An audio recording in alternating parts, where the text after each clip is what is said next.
Good morning and welcome to Pozzie Adventures and welcome to our channel. This is Sunday morning. We're in lockdown up in the Brisbane Ranges. We've had a few people ask questions about our tow vehicle, the Ford Ranger that we use, and wanting to know a few details. So I figured that I would take this opportunity today to explain what we use, what we've done to it, and just give you maybe people that own Rangers. Sorry for the bumps, but I'm on the track near my house, and the unfortunately Parks Victoria are not very good at maintaining the tracks around here. In actual fact, they don't maintain it at all. And as I'll explain to you, the Ranger does have a Pedder's lift kit with a 350 constant load rear springs on it, which makes her a little bit harsh on the real bumpy stuff. Anyway, we're getting close to the house now, so once I get there I shall pull into the paddock and I shall give you a run around the vehicle and just explain what we've done and what's good, what's maybe not so good. Yeah, so I'll catch up with you in a minute.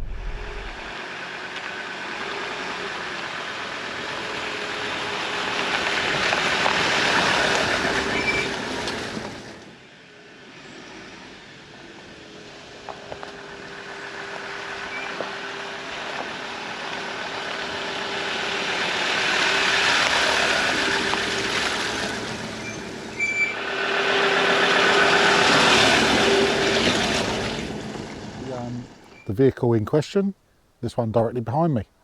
So let's have a quick look around and we'll go through the modifications that I've done to it, the things that we've done that make it the right vehicle for us currently.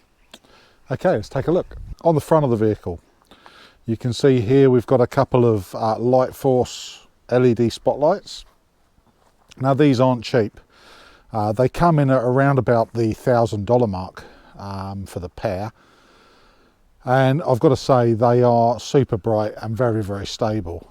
Previous to having these on this vehicle, they were fitted to my Jeep, and we originally bought a set of King's 9-inch LED spotlights.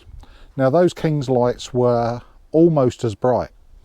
However, what I did notice was the fittings to the bar were not as stable as the Lightforce, and I did get a little bit of flickering, and I found myself needing to constantly adjust them.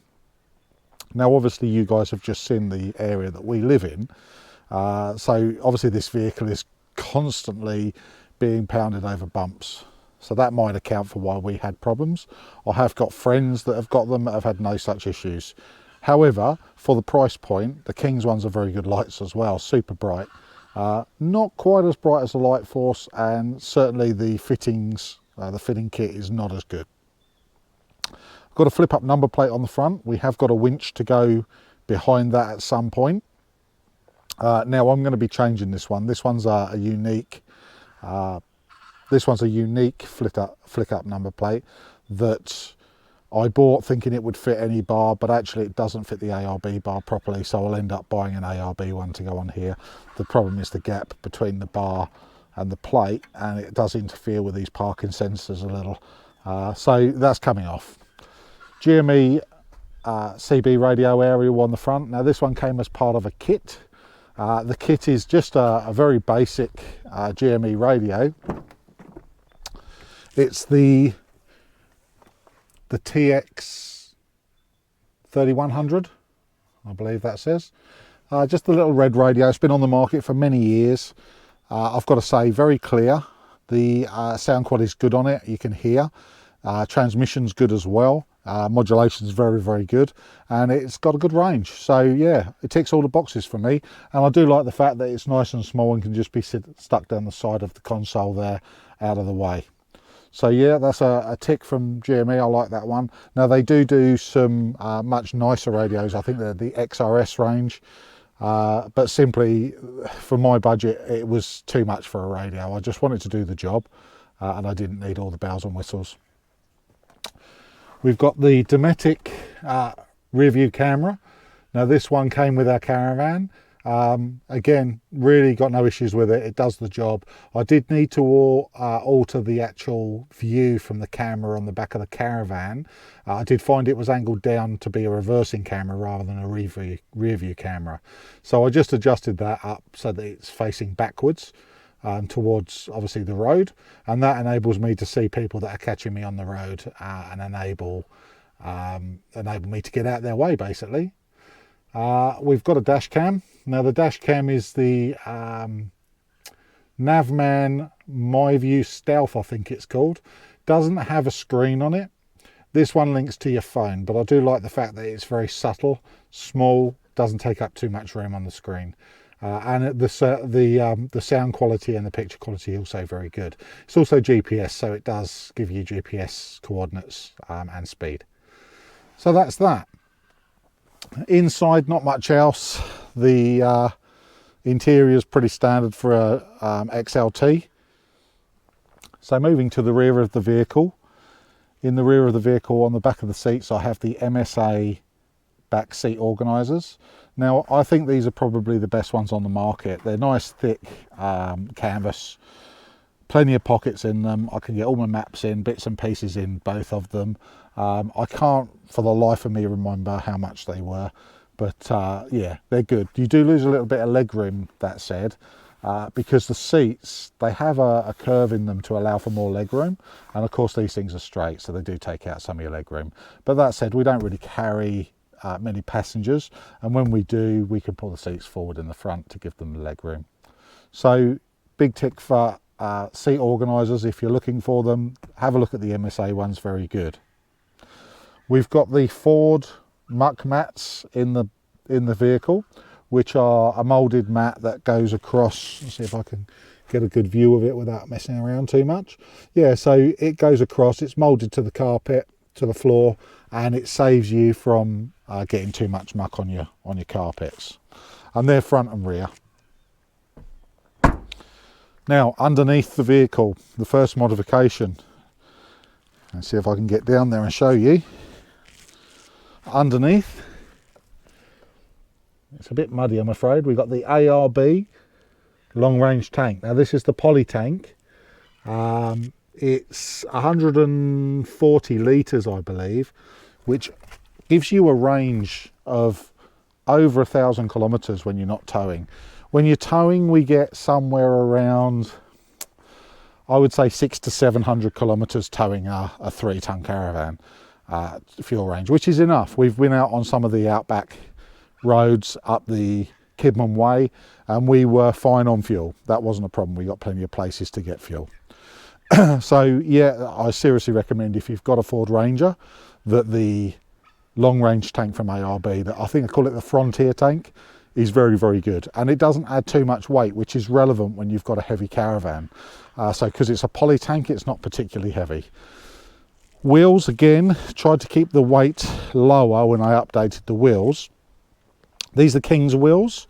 They're only 33-inch Pirelli all-terrain tyres, the AT Pluses, in a 285/70/17, and these are either 8.5 or 9-inch wide, and they're a positive 12 offset. Now, when you run a positive 12 offset, you will need to run the flare kit, which, if I'll shine down the side, you can see they fit quite nicely, and they're not ridiculous. So they do fill up the arches nicely, and they give you that nice wide stance that you see on Rangers that looks so good. Okay, moving round to the back. Well, on the top of the canopy, we've got the ARB Classic Canopy, and this one was really for security, really, is the reason we put it on, so that we could put things in there and didn't have to worry about people just lifting them out, because obviously the Ranger doesn't come with even a tarp on the back. You have to pay extra for that. So we figured if we were paying extra for something, we may as well go for a canopy. The other thing is they do a roller shutter, which gives you the security, but the roller shutter, that goes on the back takes up, along this back edge, quite a huge area of storage space where it coils up like a garage door. So again, we didn't want to go with that. So we went with this canopy. Pros and cons to it. It does add a bit of weight, and I'll be honest, it's not waterproof. This one does leak. It's been back to ARB. They've tried to resolve it and it still leaks. Now, it's a common enough issue, I believe, with these. People say they leak like a sieve. I wouldn't say it leaks like a sieve, but you can see it's been wet and you can see the water where it's come in and it's laid. So yeah, they leak. So they do the job better than not having one, but don't expect them to be watertight because they're not. I guess the problem, and also dust, you get a lot of dust ingress. The dust, to be honest, is really, I don't know if you can see when you look around the doors, but there's quite a gap around the doors, and the doors themselves are not designed to be, you know, dust tight. Now, I believe you can buy a kit from, I think, Grunt, do a kit to seal up the rear tailgate. So we might look at that in the future, but we don't really carry a lot of weight in the back, purely because we can't afford to with the caravan. As you guys probably know, a Ranger has a 3.5 ton towing limit, but you've got the GCM is the problem, which is the combined mass. It's only 6 tons. So if you weigh your Ranger too much extras on it, you'll easily hit that 3 ton mark. I've got a 3.1 ton van, so got to be careful with that. You can't load the hell out of it. Have to keep the Ranger quite lean. I have got Stone Stomper on the back. Now, Stone Stompers are designed to prevent damage to your towing, to your caravan, by preventing rocks from flinging up. They do the job. I've got to say, recommendation, between these and rock tamers, they both do a similar job, but I think the Stone Stomper is the better one, which is the one I went for. DO35 hitch on the back for the caravan, which really, again, can't argue with that. Then coming down this side, we have the Ford Snorkel. Now, that we had that fitted when we bought it, just to cope with, obviously get the dust levels, like the air higher, so that we don't draw in so much dust. And also, in the event of us having to do a water crossing, at least we've got some protection there. ARB bull bar on the front. I can't remember the exact model of this one, but yeah, it's just your regular ARB bull bar. Does have the lower fog lights on it. Okay, so probably the most important modification that you can do to probably any modern diesel, and the Ranger is no exception to that, is to fit a catch can. Now, this one is the offering by Riko. Not only does it give you a catch can, but it also gives you a pre-fuel filter with a water trap. So vitally important if you're planning on doing any of those outback trips. And the reason I actually like this kit is, and it's not cheap, I won't tell you it's cheap because it's not, but the reason I like this kit is the fact that it fits like it's made in the factory. It's a really nice kit. It's very easy to fit, and it comes with absolutely everything you need. Hose clamps, hoses, all of the hoses are molded factory fit. So when you're tapping into your PCV valve, your hoses are perfect for the job.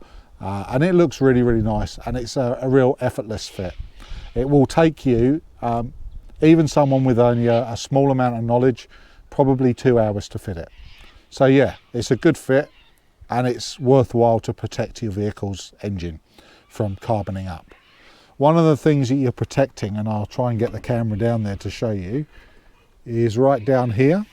You can see that the item there with the blue stripe on the top is actually your Egr valve, and it's in a hell of a place on these vehicles to try and get to change. If that blocks up, you get all sorts of error codes, and it creates a nice little job that will take you half a day to do it, and you need backwards facing fingers, and it's just horrible. It's just not a very nice job to do. So to try and avoid the need to do that, fit a catch can. Coming around this side, the only modification I have here, Under here I have the Riko Rush air filter, which is the washable air filter that Riko do. And the reason I went for that is it was only marginally more than a standard air filter, and these run a huge air filter.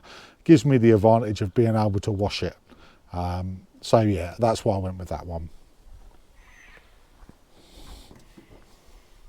So suspension wise, what we have under this is we have a Pedder's 50mm lift on track rider suspension, and at the rear, now this lift is actually a lift that you can get a GVM upgrade, taking your GVM to 3,500 kilos.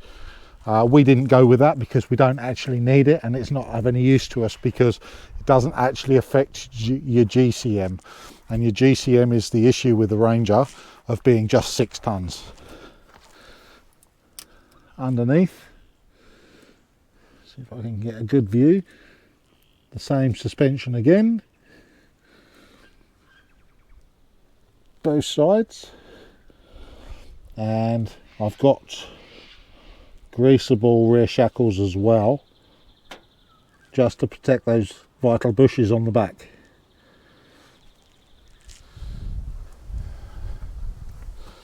Okay, so inside the vehicle we've got the Ocam tyre pressure monitoring system. Now this cost us $50 at a show. It was worth a go. We were looking for one. I've got to say that if you're looking for one, unless you're going to be using it actually on the tow vehicle, probably a waste of time going with the Ocam. This one seems to lose connection with the sensors on a regular basis. It takes a while, probably after about 2-hour drive, it just forgets the sensors are there and it just tells you that they're no longer there. There's clearly, it's either a range issue or just a build quality issue, I'm not sure. But yeah, complete waste of time. I mean, it's not even good as a safeguard because half the time it's telling you that your wheels are not connected. So yeah, give these a miss. Ocam, yeah, unfortunately it's a thumbs down from me. This thing is a waste of $50 really. What else have we got? Well, I have a EVC or an iDrive throttle controller. Now, if any of you guys have not used these things make a massive difference to the pickup of your vehicle when you accelerate. However, I will say that 9 times out of 10 I actually have mine in this position, which is switched off. And the reason for that is I do find the throttle response to be fairly aggressive when they're on. And I didn't buy this specifically for that reason. I bought it more to dial back the throttle response for when we go off-roading. And the reason for that is to try to prevent damage to your drivetrain by giving too much power. So EVC, yeah, it's good. It does give you a little bit of manipulation to your throttle curve. And it's, yeah, I mean, it's a good device, but I don't personally use it very often. Only if I'm towing and I need to overtake someone, maybe I would switch it on for that. But you've got to remember, it doesn't actually give you any more power. It just gives you the illusion of more power by giving you a quicker throttle response.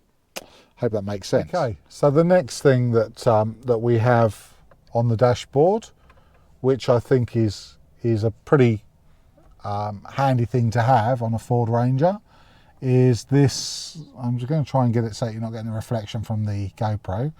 This little display unit. Now this little display unit gives me speed, which I've adjusted for the bigger tyres that I have on the vehicle. It gives me altitude, which is actually, obviously the GPS hasn't locked yet.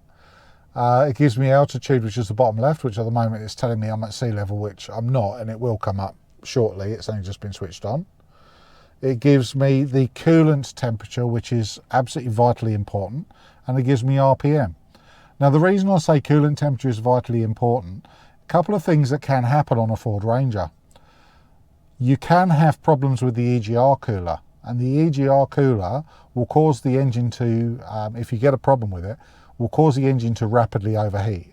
Now the Ford's display, and I've got to say, I think the display on the Raptor is a far better design because you get more of a conventional display. But the display, I'm just going to shorten my stick.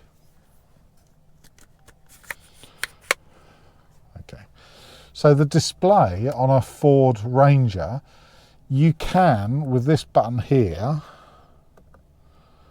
you can swap your displays, as you can see now, which is all well and good.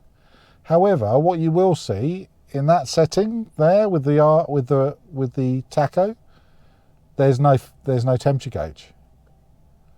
There's a temperature gauge there with the tacho, but if you wanted a digital speedo, hello, digital speedo, no temperature gauge. Tyre pressures, no temperature gauge. Average speed, no temperature gauge. Distance to empty, no temperature gauge. There's one with the rev counter, no temperature gauge. And there's the temperature gauge. So I always run it on the temperature gauge setting, but some people would like a digital speedo, which means they can't have a temperature gauge. So the advantage of this little unit here is it gives you the digital speedo that you want, and mine's accurate because it's been dialed in to be accurate.